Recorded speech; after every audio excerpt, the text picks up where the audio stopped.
ქალაქ რუსთავში სასწრაფო სამედიცინო დახმარების მანქანების გადაცემის საზეიმო ცერემონია გაიმართა.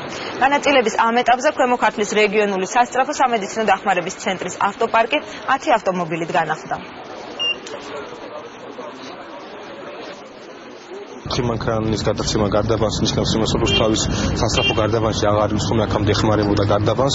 Განუის დროის მომენტი ერთად უკმაყოფილი იყო მოსახლეობა მისლის მომენტის უფრო შემჭირდება. იმის გარდა რომ სასწრაფო სამედიცინო დახმარების ცენტრში ავტოპარკი ახდება, მაგის გარდა ძალიან საკმაოდ ბევრი სიახლეა, ხდება თანამედროვე აპარატით აღჭურვა ტრანსპორტის, ხდება მედპერსონალის ახალი ფორმით აღჭურვა და ამავე დროს იგეგმება წელს უკვე მათთვის მე-13 ხელფასი და მომავალი წლიდან 30%-იანი ხელფასის მატება. 10 მანქანა გადანაწილდება შესაბამისად სხვადასხვა მუნიციპალიტეტებზე, კერძოდ 3 მარნეულის მუნიციპალიტეტს, 3 გარდაბნის და თითო რუსთავს, დვანის, თეთრიწყაროს და ბოლნისის მუნიციპალიტეტებს.